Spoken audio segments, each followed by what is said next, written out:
Hello, hello, bonjour à tous et bienvenue sur cette nouvelle vidéo. C'est un format un peu particulier. J'avais fait quelques sondages sur Instagram et sur YouTube pour savoir si oui ou non ça vous intéresserait d'avoir des petites recettes. Et au vu de l'augmentation et de l'inflation, je me dis que effectivement, pourquoi pas. De plus, mon challenge, moi, aujourd'hui, c'est de pouvoir faire manger des légumes aux enfants. Donc, on va essayer de trouver une petite astuce ensemble. L'idée est de faire des recettes rapides, faciles et surtout très économiques. Dans un premier temps, libérez un maximum d'espace. Sortez déjà tous les ingrédients et le matériel nécessaire à cette recette. De toute façon, vous allez la voir en détail, mais je vous mettrai, si vous le souhaitez, en barre d'infos, toute la recette en intégralité.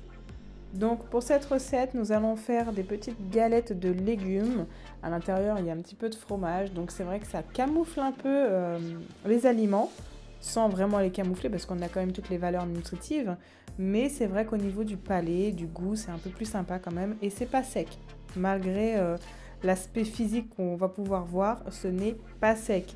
Avec ce type de galette, on peut faire donc soit du steak haché, on peut faire une viande rouge, ou si vous n'êtes pas du tout viande, vous pouvez vous faire tout simplement du poisson pané ou du poisson vraiment à votre guise. Ceci dit, voilà, les galettes de légumes, ce n'est qu'un accompagnement. Un accompagnement pas négligeable étant donné que vous allez pouvoir en réaliser pour 4 personnes, 4 bons estomacs et à moins de 5 euros. Donc on a pu le voir dans les étapes précédentes, on a râpé, après on a mis donc tout l'assaisonnement, sel, poivre, ail semoule, persil. On vient y ajouter un œuf battu, c'est beaucoup plus pratique pour pouvoir faire le mélange étant donné que ça sera déjà fait dans ce petit récipient. Donc là vraiment vous voyez c'est quelque chose qui est abordable. Comme promis, on rajoute du fromage et le 3 fromage bien évidemment est encore plus gourmand, mais surtout je vous assure que sans ça, c'est pas la même chose et les enfants s'en rendent bien compte. 2 poignées suffisent amplement, je vous rassure, vraiment. Quand vous voyez après la quantité que ça vous donne, vous vous dites pas qu'avec 3 pommes de terre et 2 carottes c'est faisable et pourtant, bien sûr que si.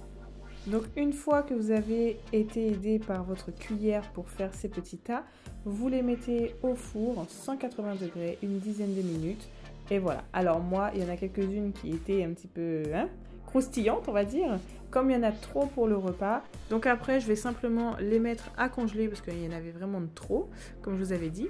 Et au moins le jour de flemme, je pourrai les ressortir. N'oubliez pas de mettre la date et l'intitulé. Nous allons pouvoir passer à la seconde recette. Donc là, encore une fois, c'est vraiment quelque chose de très très simple. Ça va être à base de thon. Oui, on ne peut pas manger que des légumes non plus, mais ça sera avec un peu de légumes. Donc, même procédé, on épluche et on râpe notre petite carotte. Alors là, c'est vrai que j'ai utilisé la grosse râpe parce qu'elle était déjà sortie, mais l'idéal était quand même de faire plus petit. Le poivron, c'était un poivron congelé. Donc j'ai juste utilisé un quart du poivron, c'était pareil suffisant. Vous pouvez mettre ce que vous souhaitez, donc ça peut être poivron vert, rouge ou même des petits pois. Enfin vraiment là c'est vous et votre imagination. Il n'y a pas de limite.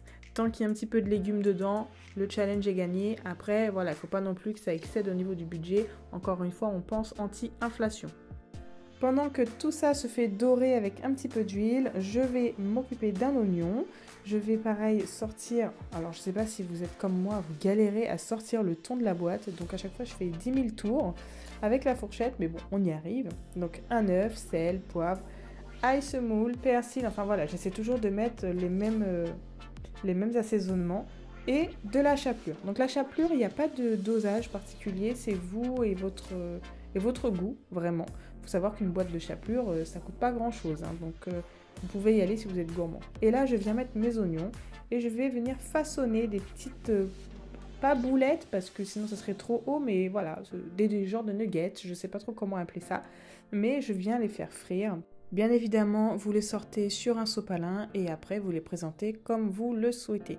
Vraiment, ça se mange très très bien, mais il faut que ça se mange chaud. Donc là, encore une fois, on était sur un plat à moins, je dirais 5 euros, avec le thon et l'inflation. Ensuite, nous allons faire un cake salé, et oui, nous allons le détourner du sucré, c'est quand même courant, mais chacun sa recette. Donc, encore une fois, vous aurez le détail si vous le souhaitez dans la barre d'infos. Je ne vais pas vous énoncer à chaque fois. Voilà, je mets le lait, je mets l'œuf. Vous voyez bien de toute façon. Oui, c'est une technique assez particulière. Voilà, c'est ma façon de doser. Il faut dire les choses. Normalement, c'est 5 cuillères à café. Mais moi, c'est ma façon de doser. Je fais toujours un petit peu à l'œil. Donc voilà, chacun sa technique. Tant que vous avez les dosages, ça va aller. Donc une fois que tout avait été mélangé, bien évidemment, je fais dans 2 saladiers bien distincts. Les poireaux avec les oignons et bien évidemment les lardons. Si vous ne mangez pas de porc, vous pouvez modifier, hein, bien évidemment.